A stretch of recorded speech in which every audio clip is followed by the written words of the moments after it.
À la fin de ce présent et précieux ouvrage qui vous est offert, puisqu'il ne peut être vendu, vous serez libre de choisir d'utiliser ou pas la compréhension des sens de la magie du carré Qatar. Qatar, Areta, Tenet, Atera, Ratak. Pour tous les amoureux, désireux de retrouver une vie parfaite éternelle avec leur moitié et leurs semblables.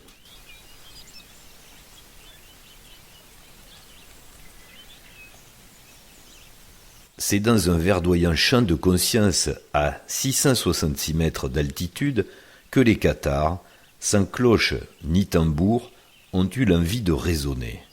Réfléchir à mi-haut, entre le trou d'une vallée abritant leurs habitations, proches de l'eau, oxygénée par une forte cascade, et les sommets d'une secrète montagne, tour d'observation en connaissance d'orientation.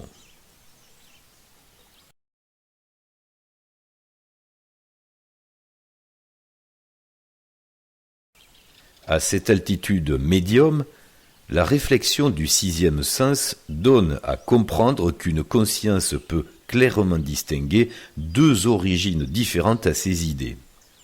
Une comparaison en relief entre les basses terres qui induisent la gravité de la conscience dite « moi-je » dans un flot d'émotions relatives, et les cimes élevées qui rapprochent de la conscience subtile dite « soi-je » dans un raisonnement absolu.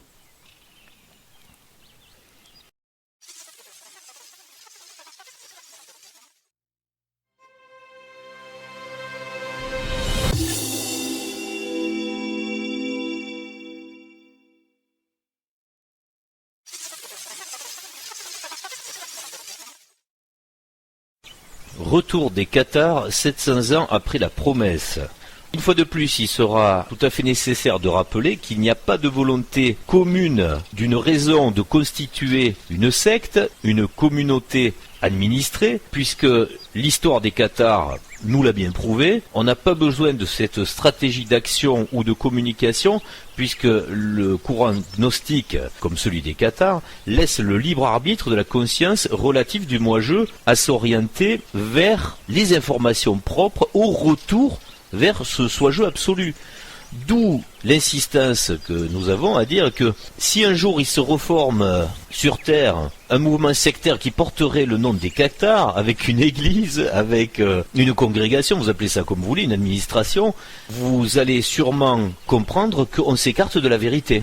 Ce qui est apporté à travers la gnose cathare, comme d'autres, c'est bien de dire que lorsque vous êtes relié avec votre conscience absolue, vous n'avez pas besoin d'un administratif ou de rendez-vous, de date de réunion ou de transmission d'une connaissance autre que celle que nous appelons ici du hasard. Ceux qui vont écouter ces vidéos et qui sont arrivés par ce hasard comprendront très bien ce qu'on a à dire. Et je pense que personne de sensé qui aura compris le contenu de cette gnose n'aura idée, par exemple, de créer un Vatican du Qatar. Il n'y a pas une volonté de conversion, d'obligation de penser, mais bel et bien un rendez-vous pour ceux qui sont prêts à réfléchir à certains concepts, de pouvoir y avoir accès. Et ça, on peut le dire, il y a 700 ans, le dernier, dit-on, des Cathares, Guillaume Bélibaste, en avait fait la prédiction. Est-ce que tu te souviens ? Là, au passage, on peut partager du témoignage qui est proprement personnel. C'est le fait, dans nos pérégrinations de randonneurs vers l'absolu, d'avoir un moment voulu croiser le chemin de ces Cathares dans l'Aude. Et rappelle-toi, notre surprise d'avoir trouvé sur le lieu même de la crémation du dernier Cathare, Bélibaste, ironie sarcastique de la fin des temps, sur la place où s'est déroulée cette infamie, cette atrocité barbare, il y avait quand même une rôtisserie cathare. Ça l'espanne-toi. Ouais. Incroyable. Ouais. Alors imaginez un peu ce qui reste du catharisme. Et après d'ailleurs on en a découvert plein. Oh là Même des charcuteries cathares aussi. Ça commence par le château, sachant que les cathares n'ont jamais eu de château. Alors on sait très bien, puisque connaissant la récupération actuelle de ce concept, que nous ne dénonçons surtout pas, puisqu'il faut bien se rendre compte que c'est grâce à eux puisque vous comprenez bien que le catharisme, ça n'a rien à voir avec les marchands du temple économique, l'industrie du tourisme, comme tu disais, la charcuterie, ou pire, des rôtisseries. Mais il faut bien imaginer que c'est parce que certains ont voulu utiliser à ces fins que nous venons de citer, au final pour la survie, pour avoir de l'argent et pour pouvoir manger aussi, hein, un concept complètement dévoyé, que le mot est resté, et c'est quand même ce qui comptait. Il faut bien imaginer que si personne ne s'était emparé, ne serait-ce que du mot, c'est quelque chose qui finissait dans les oubliettes de l'histoire. Je sais pas si le concept de la rôtisserie... C'est pas grave, ça fait comprendre où on est. Hein. Moi, je le ressens vraiment comme quelque chose d'infamant, parce que c'était quand même, pour les Cathares, le moyen qu'avaient les persécuteurs de les identifier. On leur servait un repas à base de viande, et s'ils mangeaient pas...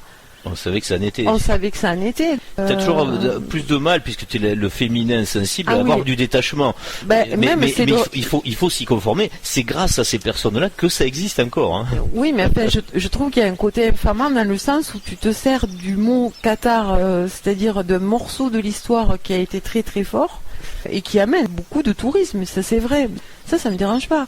Mais tu te sers de ça par une des valeurs qu'ils avaient qui étaient les plus respectueuses qui soient et qui permettaient aux autres de les identifier pour les faire mourir. Mais c'était quand même pour les torturer.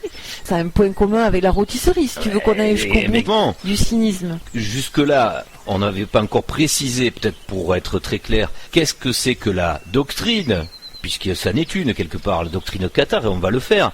Mais juste avant, pour fermer ce chapitre, il faut bien se dire que c'est grâce à cette mystique, ce désir toujours de fascination historique, de rattachement identitaire, qu'on se souvient que Bélibaste est le dernier cathare qui a été sacrifié, et que il a fait une promesse. Alors là, évidemment, les zététiciens et tous ceux qui ont des problèmes avec la compréhension de l'absolu, ce qui n'empêche pas d'être rationaliste, je dis bien les zététiciens, puisque nous sommes rationalistes aussi et zététiciens, mais de réalité, on peut bien le préciser, comment il aurait pu savoir, il y a 700 ans, il avait dit, c'est là l'occasion de répéter cette phrase qui a été déviée, il a dit, dans 700 ans, laurier reverdira. Il faut bien s'imaginer l'époque des troubadours, cette habitude de locution très enlevée, très aérienne, souvent avec des inversions, etc. Et évidemment la langue des oiseaux, qui est la langue typique et commune à l'hermétisme, c'est-à-dire quelque chose qui est interdit d'être communiqué et propagé au commun des mortels, puisqu'en plus sanctionné, châtié, hein, comme tu dis, des fois on finit à la rôtisserie. Donc la double nécessité d'avoir à cacher quelque chose. Et c'est pas en soi un vrai problème, puisque la gnose est occulte par essence, on va dire. Oui. Ça avait double utilité que ce soit secret. Oui, bien sûr. On poursuit, si tu veux bien, cette affaire de la dernière rôtisserie barbare qui a eu lieu il y a 700 ans. Il nous est resté dans l'histoire, fort heureusement, et c'est très bien de l'avoir gardé, puisqu'il faut se replacer dans le contexte. Fut un temps, cette barbarie a servi à l'autorité en place pour faire peur à des individus jouant, donc des moi-je, de pouvoir avoir des connaissances gnostiques. Mais maintenant qu'on est à la fin des temps, évidemment que cette hérésie, elle paraît plutôt barbare pour tous ceux qui l'ont réalisée. Donc on essaie de gommer, hein, on comprend le principe. On sait qu'en 1321, ça tombe peut-être aujourd'hui même, je ne sais pas, mais on est dans l'année, ça c'est sûr, 700 plus 1321, ça fait 2021. Guillaume Bélibaste savait bel et bien que 700 ans après, il allait se passer quelque chose. Juste avant d'étudier le sens de cette dernière phrase, je reviens sur l'idée que nous avons effleurée et pas terminée juste avant, d'expliquer, notamment à nos amis zététiciens, vrai ou faux, pourquoi certaines personnes savent qu'il va se passer. C'est pas des Madame Irma, c'est pas des devins, c'est tout simplement le fait de connaître le cycle précessionnel, ce qu'on appelle la grande année. Penchez-vous sur le sujet qui a été largement exposé, notamment dans la révélation des pyramides, pour comprendre que certaines ne veulent, mais alors surtout pas, qu'on mette le nez, les yeux et la conscience dans le savoir de ce jeu qui se déroule cycliquement sur cette période de presque 26 000 ans, et certains qui ont gardé cette connaissance grâce au calendrier céleste, grâce au zodiaque, savent où on en est constamment. Donc il n'y a rien d'extraordinaire à tout ça. C'est pas des Madame Irma, c'est pas des channeling, c'est pas des personnes qui sont en contact avec des extraterrestres qui les informent. C'est bel et bien quelque chose de rationnel qu'on peut tout à fait expliquer. Et donc Guillaume Bélibaste avait bien dit, dans 700 ans, lui le savait, l'oreiller reverdira. Et c'est là qu'on est dans l'obligation d'avoir à calculer une phrase en langage des oiseaux pour ne pas que votre opposant puisse la rayer des livres d'histoire. Évidemment, vous comprenez bien que tout ça c'est très tactique et c'est très intelligent au final. C'est que vous êtes obligé de jouer de quelque chose d'incompréhensible par rapport à votre opposant pour pouvoir le transmettre à vos descendants. D'où à chaque fois cette stratégie orale du langage des oiseaux que vous aurez vite déchiffré si vous êtes rompu à cette habitude, vous qui aimez faire des jeux de mots, des jeux d'esprit. L'oreiller reverdira. Alors, il y avait eu une tentative de caviardage pour écarter le message, puisqu'il y a une autre version qui dit l'oreiller refleurira. Là, par contre, ça veut plus rien dire, on est mal avec ça. La version laurier reverdira veut bien dire quelque chose, ça veut dire même plusieurs choses, mais on va s'en tenir à celle qui nous intéresse aujourd'hui. Laurier, c'est pas le laurier, celui qu'on met sur la tête à Rome des grands vainqueurs et des grands gagnants, c'est un langage des oiseaux, l'or qui y est. Le sens de reverdira, lui est tout à fait clair, il se rapporte en même temps sur la phrase qui n'est pas décodée en langage des oiseaux au laurier, c'est-à-dire à la plante, l'arbre. Mais lorsqu'il est décodé en langage des oiseaux, laurier reverdira signifie tout simplement que c'est une histoire de cœur et que quand l'or est dans le cœur, il peut être réactivé par les vers dits ou redits, puisque nous sommes à la fin des temps, par l'âme des poètes, par l'âme de ceux qui ont la poésie du cœur, de l'amour dans leurs propres caractéristiques. On peut dire quelque part qu'à travers les troubadours, c'était le langage des amoureux qui se diffusait dans l'Occitanie. Voilà. Souviens-toi du château que nous avons visité, dont malheureusement on ne pourra pas diffuser les photos contrairement aux autres, puisque c'était un château privé. C'est Puyvert avec la salle, avec tous les instruments de musique et l'expression poétique de comprendre que on était dans une époque qui se distinguait non plus par le fait de remplir une tripasse pour jouer à la balle, mais plutôt dans des arts plus distingués, ceux de la danse, ceux du chant, de compter fleurette et l'amour courtois. Voilà. On a essayé de changer les mœurs qui étaient où c'était plutôt violent et barbare. Hein. Tu fais bien, t'as de beaux restes. Voilà, et on ne donne pas le choix à la femme. Non, ça, on essayait de se raffiner quand même un petit peu plus. Ils vont passer au couple affiné, historique, hein, celui qui se recroisait plusieurs fois et qui essayait de réussir de mieux en mieux la mission finale de fusionner dans quelque chose de parfait. Fatalement, ça passait par non plus des arts de la table sur de la cochonaille, mais plutôt par quelque chose qui ressemble un peu plus à l'absolu, donc ne plus manger d'animaux. On va y venir juste après pour préciser tout ça, mais bien pour dire que à travers le lyrisme, à travers l'art de la poésie, de la musique, des chants, il fallait transmettre un art de vivre. On en revient à ce qu'on a eu exposé sur Retour vers le modèle Sois-je. Il fallait déjà passer dans le concept philosophique de la survie des moi-je relatifs à l'art de vivre de ce que sont les soi-je absolus. Donc cette phrase a été donnée il y a 700 ans, on va en célébrer l'anniversaire avec une réactualisation et avec une promesse que nous allons tenir, puisque nous nous sentons tout à fait affiliés à cette gnose cathare, et on expliquera d'ailleurs un petit peu plus tard pourquoi on peut en revendiquer la légitimité. Mais pour l'instant, comme promis, on va spécifier, en resituant dans le contexte, la différence entre ce qui existait culturellement et quelle était la nouveauté de ce qu'apportaient les cathares. Alors, je te demande de te souvenir, malgré toutes tes réincarnations que tu as dû passer, peut-être dans des couvents ou dans des choses qui n'avaient plus rien à voir avec le catharisme, hein.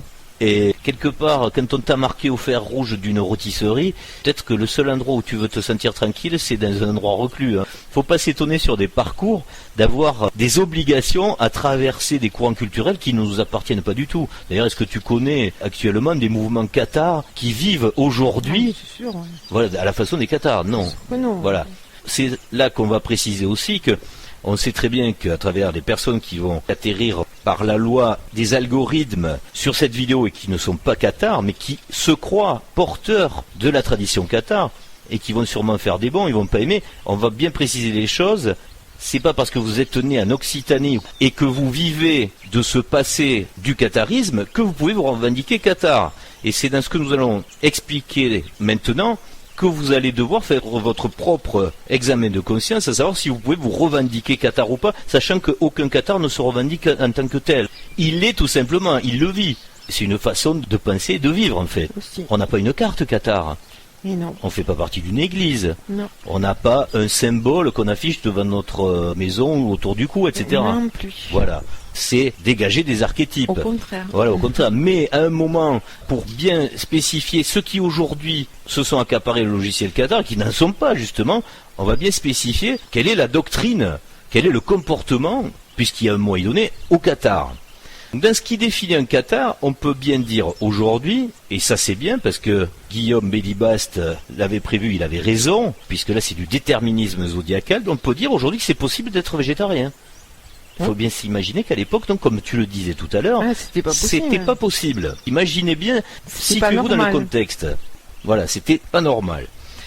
Aujourd'hui, on peut pas dire que c'est normal pour tout le monde, mais on va pas vous faire la peau parce que vous êtes végétarien. On va juste se moquer un peu, quoi. Ah ben on se moque encore de toi quand tu dis qu'est-ce que c'est la conscience animale. Il y en a qui vont te dire qu'il y a la conscience de la carotte, etc. Voilà.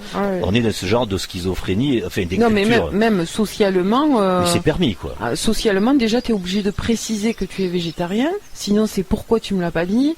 On peut pas dire que c'est normal non plus. Tu vas pas pouvoir faire un seul repas sans qu'on te parle de ça d'année en année. Donc on n'est pas dans la normalité. Ah, mais ça choque encore un peu. Maintenant, mais c'est permis. On te noie pas dans la piscine. Tout à fait. Voilà, oui, mais voilà, il le savait il y a 700 ans que ce serait, comme on dit maintenant en anglais, puisqu'il faut bien qu'on colle à la novlangue qui va rester un peu là dans les fins des temps pourris. Et c'est freestyle en ce moment, c'est ça qui est bien.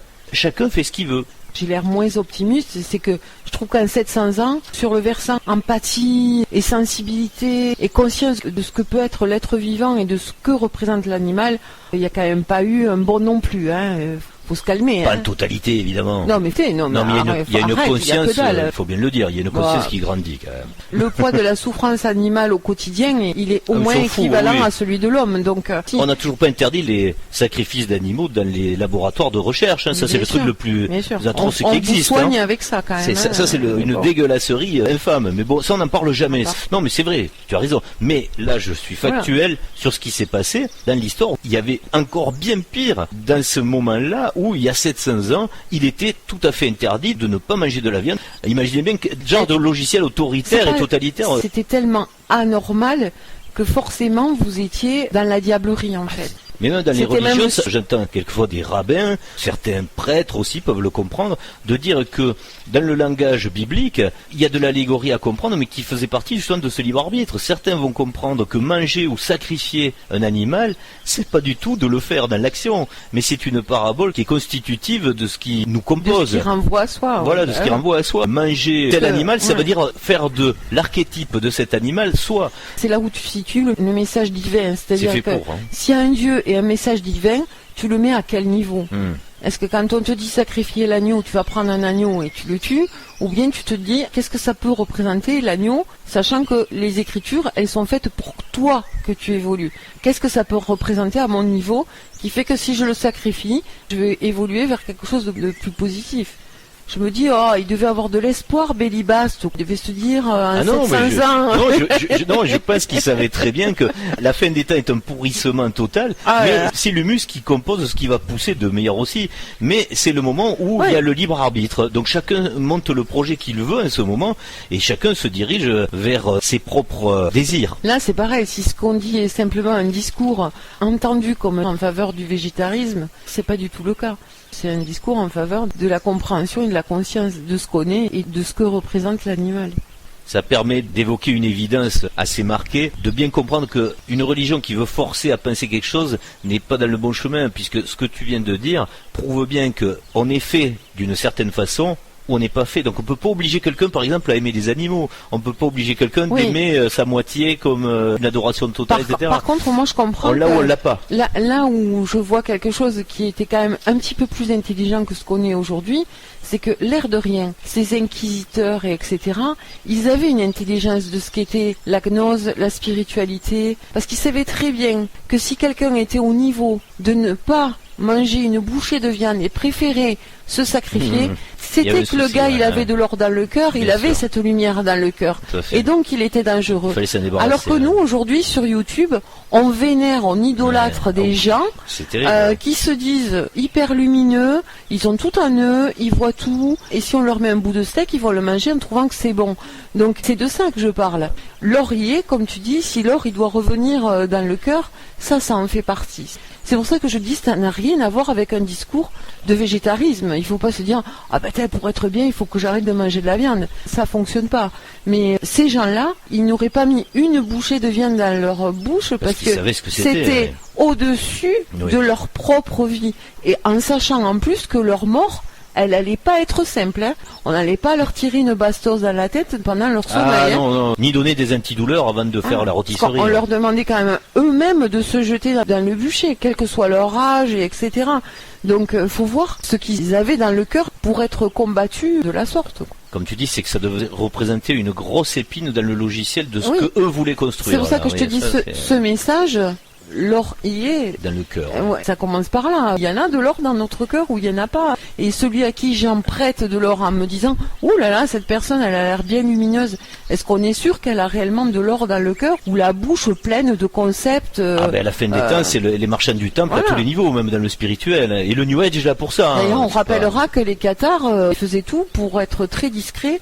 Il n'y avait pas de prosélytisme. Ils refusaient même des gens qui venaient leur demander de le devenir s'ils les considéraient comme pas prêts par rapport à leur vie et pas par rapport à leurs croyances.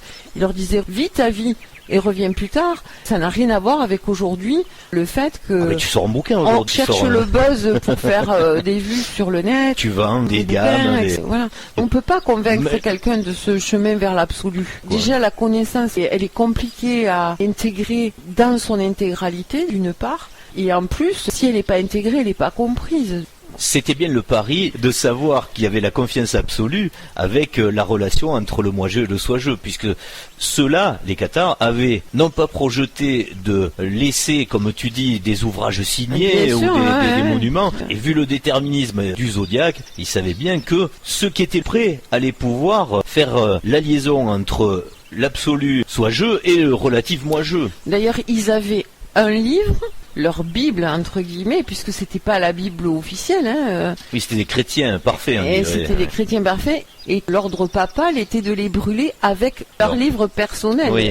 pour que justement il n'en reste rien. C'est normal, ça fait partie des rôtisseries de l'époque. Voilà. Alors, on poursuit dans cette liste parce qu'on va pas arrêter de digresser, mais c'est pas grave, on est là pour ça. Aujourd'hui, on peut le dire, 700 ans après, il est permis d'être végétarien, c'est quand même très positif.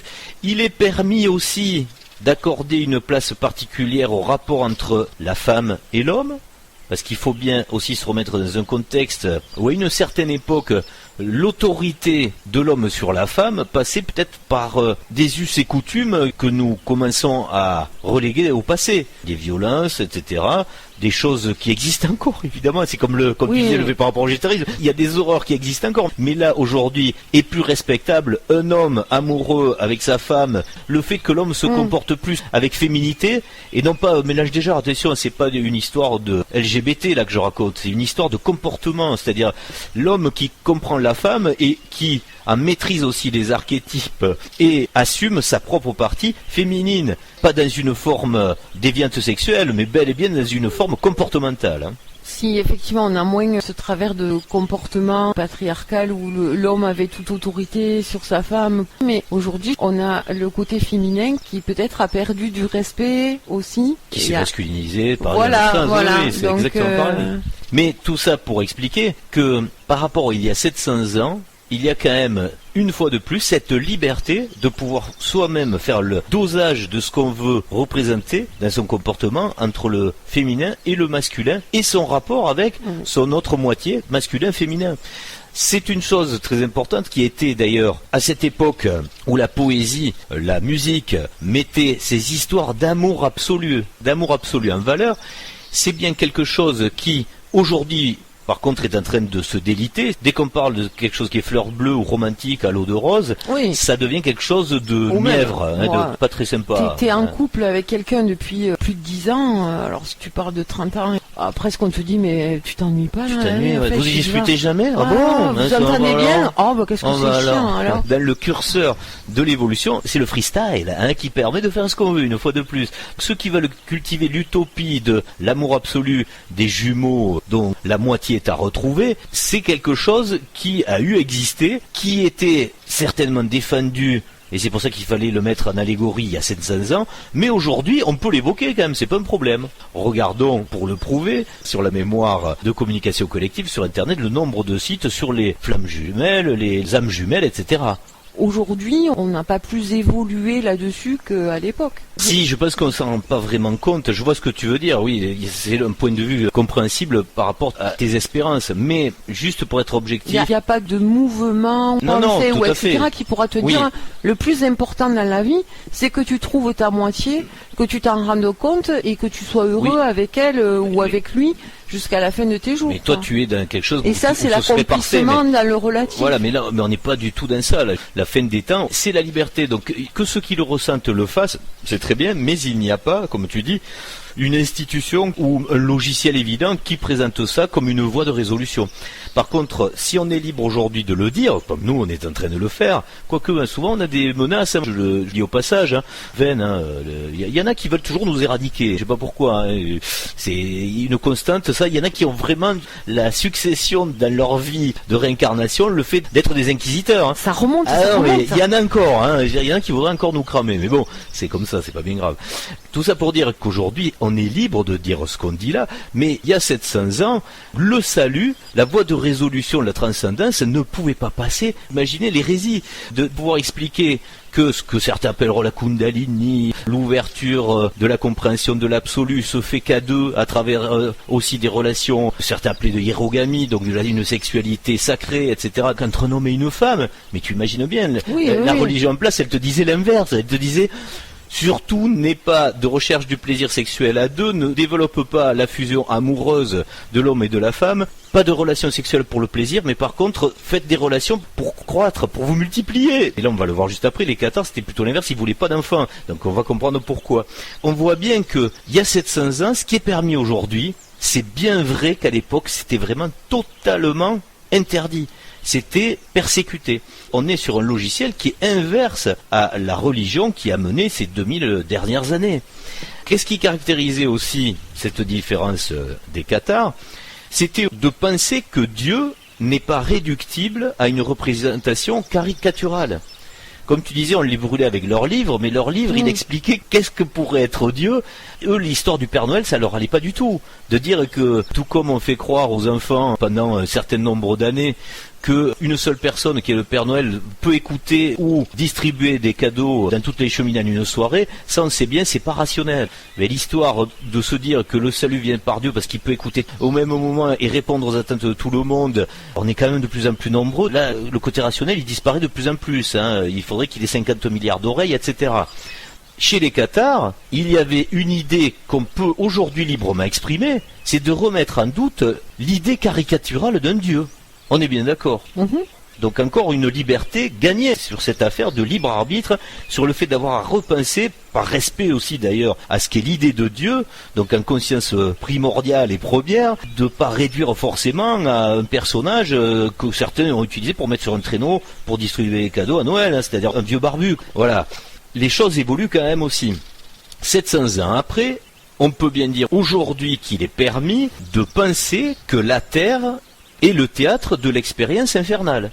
Ce qui est interdit, il faut se rappeler que par rapport au logiciel qui était en place, on ne te disait pas qu'ici c'était l'enfer. Ce qui est dit toujours d'ailleurs dans le catholicisme, c'est la division entre le bien et le mal, elle va se faire après ce passage-là. C'est-à-dire que soit tu vas gagner l'enfer, soit le paradis. Mais c'était totalement interdit. Et certains étaient passés sur le bûcher parce que justement ils disaient qu'ici c'était l'enfer. Alors aujourd'hui, on peut le dire. Et franchement, je pense qu'il y a beaucoup de monde qui le pense aussi d'ailleurs.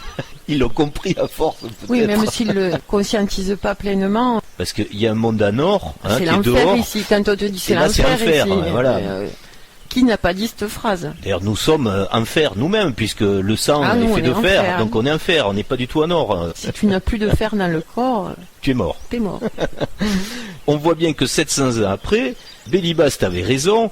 on a quand même beaucoup de points de liberté à penser des choses que eux-mêmes avaient une interdiction à conceptualiser. Et enfin, pour finir, contrairement à la religion en place qui avait autorité à ce que vous pouviez penser ou pas, il y a la conscience de cette gnose, cette projection de l'absolu, et dans cette perspective de compréhension, attention, de ne pas vouloir se perpétuer en reproduction d'avatars dans cet univers relatif.